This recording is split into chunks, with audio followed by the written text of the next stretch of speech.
लोगोफोर नै थांनोसैलाय खामानियाव जालायबाय नै ओंखाम हाखु दाखु ओंख्रिबो गैया नै आलु भाजा गोरानसो संनोबो हास्लाबा उफाय गैया जाला जालि थांसै बेजोंनो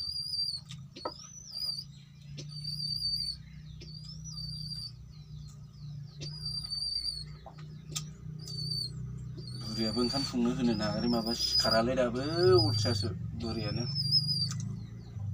र' जाखांनानै फोजाहैनोसै बोरमा अमानो आदार हैनांगौआ दाबो सिखारा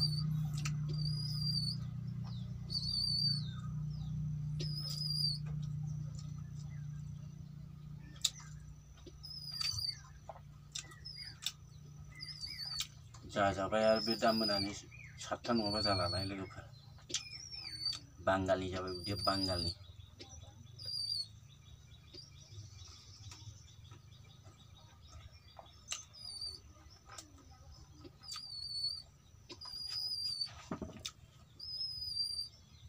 लोगोफोर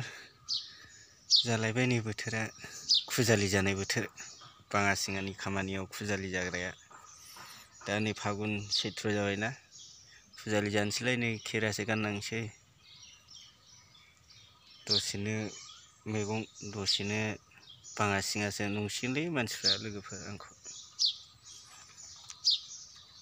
बाङासि नागिरनाय नामैनो माबा मोनसे बुस्थु हाग्रानि बुस्थु जाथावथाव नुबाथाय खाना लाङो आङो लोगोफोर बे सेफालि बिबार खाबाय आं दहाय सेफालि बिबारखौबो जानांगौना मानसिया गोखा गोखै जायाबानो मानसिया मा जायो हाग्रानि बुस्थुआसो साबसिनबावसै दा आजिखालि हाग्रानि बुस्थु जानो हायोबा सक्तिसो दंबावो न'नि बुस्थुआथ' बेजालजोबसै नालाय हासारनो मुलिनो ओंखायनो हाग्रानिखौसो गोसो होनांसिगौ दाना जानो दिंखिया थास' बिबार बारसिखा बिबार माबा बिबारनो नायलांबाय था लोगोफोर दिनैनि ब्लगखौ होलांबाय थागोन आं नै खेरा गानखानांलायबाय बोथोरा जालायबाय बाङासिङा मावग्राफोरखौ खस्थ' होनाय बोथोरा नायलांदो दे नै सेफालि बिबार मा होनो बारसिखा बिबार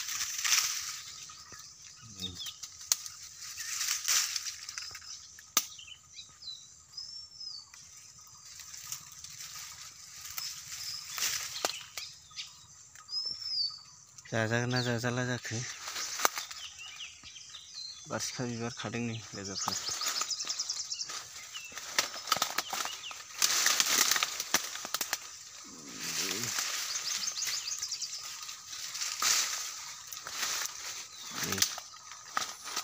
जायोना जाया लोगोफ्रालाय आं हले जायोलै आलुजों मोजांथार नै खादों आङो बैयाव दंबावोमोनलै अबावबा हौ बेसेबा गोजौआवसो गैया नै एसेल' मोनबाय दा लामायाव खादेरलांबावनोसै बाङासिङा नागिरनाय नामैनो नै गरखायावसो बेसेबा गोथौ गरखायावसो लोगोफोर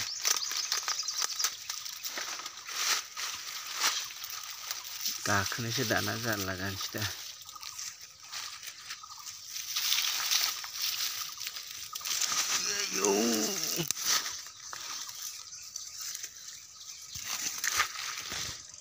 जानांगौलै बे बुस्थुखौ ना लोगोफोर गोखा बुस्थुखौ जानांगौ बेफोरखौ जायाबा जाया नायलांबाय था दा अबाव मोनो देखायलांबाय थागोन आं लोगोफोर गैयालै दिनै बाङासिङाखौनो मोना माथो क'क्राझाराव दतमायाव मिटिङाव थांस'जोबथारबाय बयबो खालिथार गामियानो मैगंसो नागिरलाबायबाय आङो लांसै खानानै दा आलुजों भाजा जाहैनोसै नायलांजोब लोगोफोर आंनि भिडिअ'सिम नोंथांमोन नै एसे मोनबाय आरो दा ओरै गामि सिं सिं नागिरलांबावनोसै हाबलांबा अबेबा दंबावो नामाथाय नायबावनोसै र' मोजां जायगायावथ' थाखाया नालाय गरखायसो थायो एकदम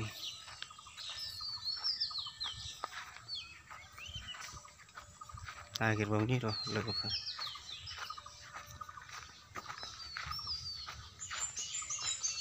सासे मानसिनाव माल लांनांगौ दङ बेखौनो नेदों आं लोगोफोर टाइम पास सोलाबानो दा 12टा 1टानिफ्रायसो सोलाबो बेखौनो टाइम पास खालामगासिनो आं बारसिखा बिबार नागिरलाय माबा नागिरलायनो दंबावोमोन बारसिखा बिबारालाय हनै बोरै लायबावगोन आं दाना बोरै मोनबावगोन गरखाय नै दुनियानि लेथ्रा जायगायाबो नांलालै बेखौनो दा आलुजों जाहैनोसै नायलांजोब लोगोफोर दिनै सानसेनि ब्लगखौ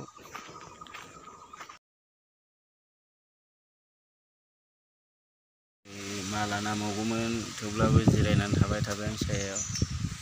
गैया माथो बयबो मालाय जाखांनानै उन्दुजोब्बायसो सोरनाव माल मोनबावगोन दालाय उफाय गैया मा खालामनानै थानो थांनोसैसो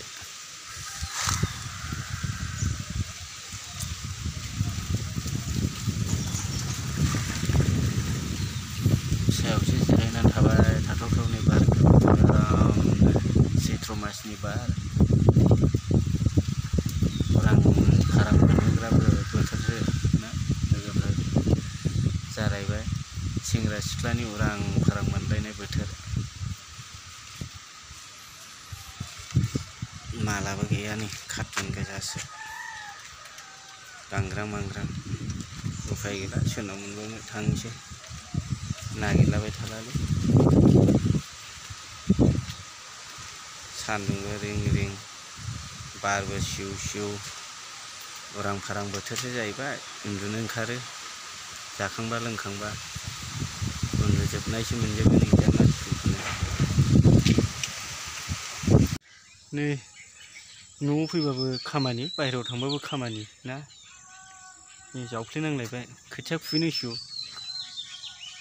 बैसागावनो खोथिया खुबैनांगौ खासिया जावैजोबनां देग्लाय लोगोफोर होलायबाय नै जावफ्लेनाया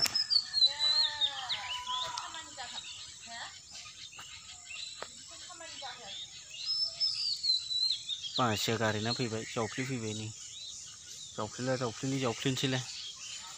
बेलासियाव दसे नङाबानो जायालै माथो लोगोफोर बेयावबो गोजोमनानै थाजोबनो हाया बैयावबो गोजोमनानै थाजोबनो हायासो जाबाय बोथोराबो माला थाङो माला फैयो नै सफैलायबाय दैज्लाङा दिनैनि भिडिअ'आ बेखिनियावनो लोगोफोर भिडिअ'खौ नायना मोजां मोनोबा लाइक कमेन्ट खालामना होदो।